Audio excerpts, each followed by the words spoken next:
Good day, folks. This is Greg Judy at Green Pastures Farm. I wanted to show you a little trick when you're by yourself and you have your hay stored on one side of the farm. You have a gate here, and I had 55 head with their noses right there a minute ago, right up against my spring gates. And there's no way I could come through here by myself and not let those bulls go charging in here and be loose on 160 acres here with no fence. Plus they'd have been into the hay there as well. So you can't ride the four-wheel, you can't man the gate and keep them from coming through. So here's the little trick I picked up several years ago. I don't think I've ever covered this, but here's another little Green Pastures Farm Greg Judy trick that I've learned. Just take a reel like this, and it doesn't have to be geared, but it needs to be a reel, and put your handle in on one end right here. So I'm hooked on cold. All I did is I went out about 30 feet, stuck a pigtail step in.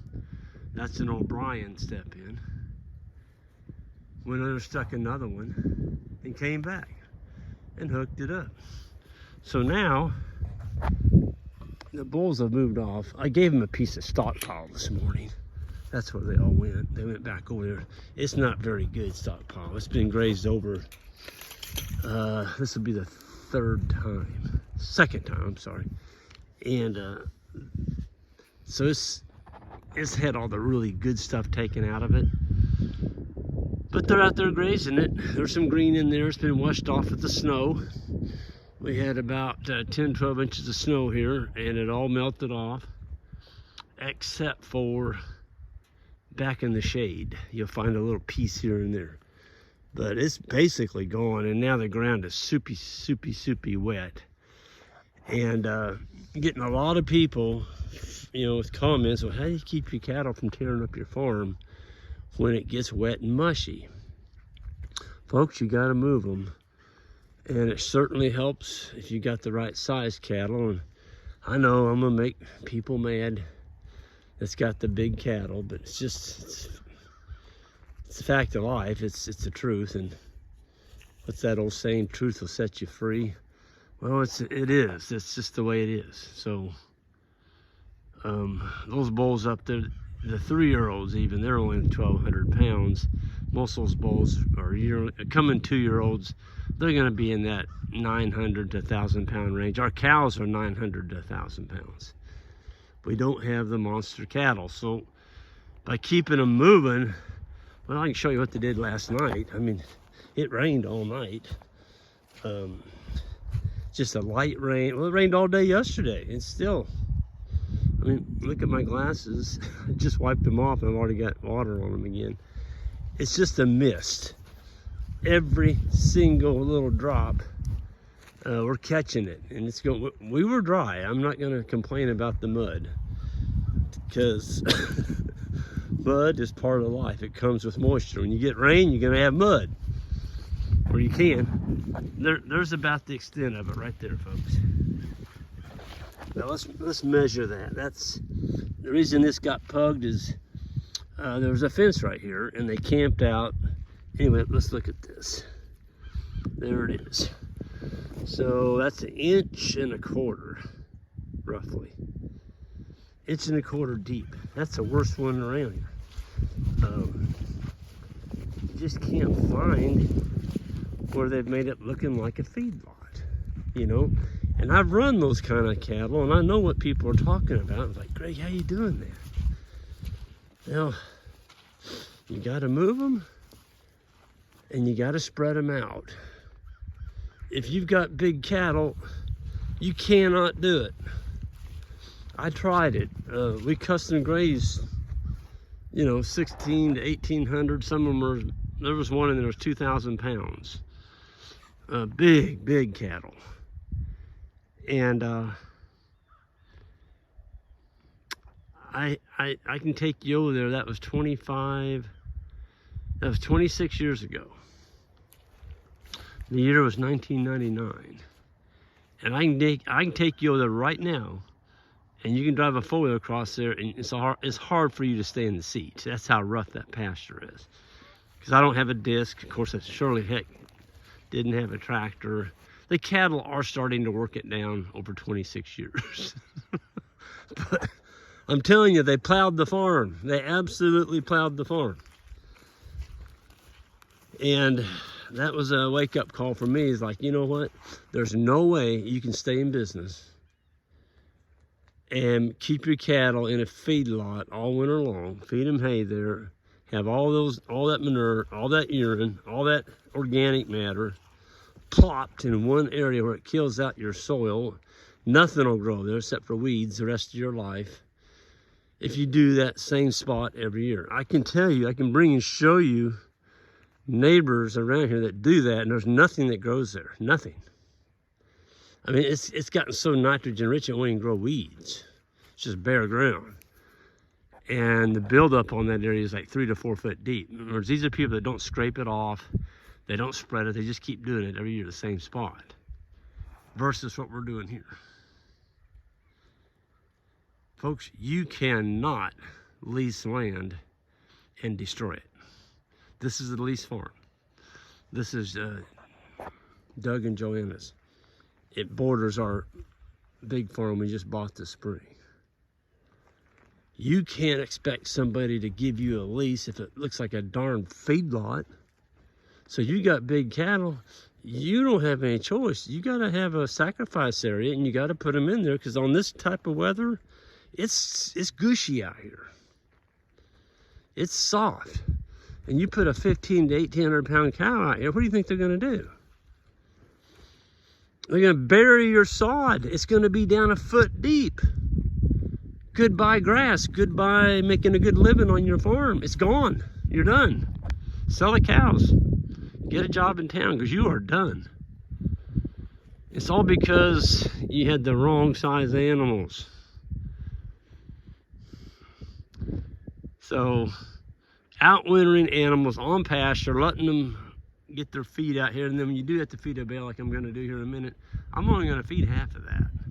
And that's because they've got this piece of stockpile over there. They're all grazing. Nobody's over here bawling at me.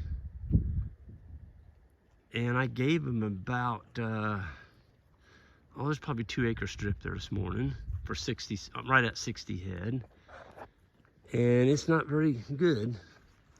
It's already been grazed, but don't tell the bulls that. They think they got a candy bar out there. All I can hear is snip, snip, snip, or ka-ching, ka-ching, ka-ching.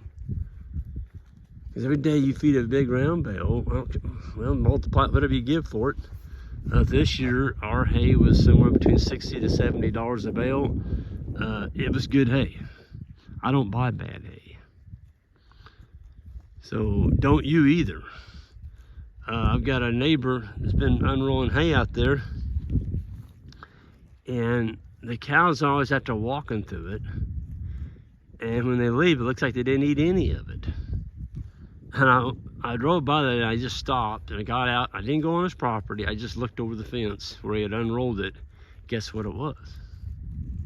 You can't fool cattle. It was broom sedge. The dude baled up broom sedge. He bales his own hay. He baled up broom sedge. Cattle didn't eat that. All they did is go out there and walk on it. They didn't get any food value. Now, he did put some organic matter out there. But right where he unrolled that broom sedge, he may have a good stand of broom sedge this summer, because it all had seed on it. So know what you're buying. Don't just go out there and blindly buy a big old stack of hay. You don't know what it is. Bring one home and feed it before you commit to buying the whole pile. See if your cows will eat it. Unroll it, see what's in it. It may be full of weeds. It may be full of thorn trees, multiflora rose bushes, tree limbs. I mean, you wouldn't believe until you unroll it what's inside those bales. Maybe it was put up wet. If it's put up wet, it's going to have white mold all the way through the bale. Well, if you gave $70 for that bale, you just took that $70 and threw it in the ditch and let it wash on down to the creek, because you didn't get anything for it other than organic matter. That's all you got. You didn't get any feed value. Folks, I love this. I love this life. I love the life we give our animals. We respect our animals. We keep them out of the mud. They get a very good living every single day. And then we feed them to our community, because there's another crop of them coming right behind them. And we didn't till any soil. We didn't spray any pesticides, herbicides, fungicides. And we didn't have to spray all the other stuff. It's just all natural. This is what we've been doing for 26 years. And now in the last 8 years, everybody's calling it regenerative grazing, which I think is a nice catchy phrase. Heck, we've been doing this for 26 years. And we were laughed at. We were laughed at. We were nuts. Look at them goofy Judies. After moving that wire around, and they got all them cattle in that one area. They're just working themselves to death for no reason. I mean, I heard that. That's what I heard from the coffee shops. Them people are goofy. Well, guess what? Them people still in business, and them people that are saying we're goofy, they no longer are in the business. Folks, it comes from your heart. If you've got a hard heart and you're not humble, you're not going to change. That's the way it is. I gave my first book to a guy, No Risk Ranching. I remember it very well. Guy came over. He was really struggling. I mean, his farm looked like a putting green. And I just handed him my book, No Risk Ranch. I said, you ought to read that. He looked at it. All he did was just flip through it real quick like a Rolodex. And I think he did read the back or the front page a little bit. And then he just threw it back in. Oh, he said, that stuff doesn't work. And he walked off. Folks, that guy had a hard heart. He was so proud and prideful that it broke him. That's right. He was taken off of that farm. He is no longer in the cattle business. And it's all because he had a hard heart. He was not going to change. And I get it. I get it. You know, you do one thing your whole life, and it's not because you're stupid, and it's not because you did it on purpose. It's all you knew. It's all you knew. And some people can't see another way of doing things. And that's just the way it is. And I've learned to accept that. It used to just aggravate me to death, but anymore, I don't worry about it. If they want to change, they can change. If they don't, well, then they probably won't be farming very long. That's just the way it is. Economics will take them out of the business. So with that, I'm going to get out of here. It's a beautiful morning. It's 45 degrees in January. And they're saying by next Wednesday, we're going to hit 65. And we got a big water project coming up over at Anthony and Sean's, our new farm. We got to get that water in, but it's been so wet and mucky. You just can't, when I say wet and mucky, it's been cold. The ground was froze a foot deep, but the freeze is coming out of the ground now, and no rain in the forecast for the next 10 days. But get a little wind. There's no sun scheduled for the next 10 days, but if we can keep some wind going and dry that out over there, you might get to see us put in, I think we have about 7,000 feet that we're putting in. And there are 5 frost-free water tanks, and I believe there's 12 quick couplers going in on that farm. And when we get that all set up there, folks, it is going to be a show place. I mean, it's a beautiful farm. I wish we had it ready to go right now. That is where these bulls would be right now. But we don't have the water. Got the fence. Got a heck of a fence put in over there. And we just don't have the water yet. So it'll come. You got to be patient. Rome wasn't built in one day, and I've learned to accept that. Folks, y'all have a good one, and we'll see you at the grazing school. There's a bunch of y'all signed up already. It's coming up in May with Ian and myself, and hope to see some of y'all there. You can go to greenpasturesfarm.net, and maybe you can get signed up there, and we'll see you.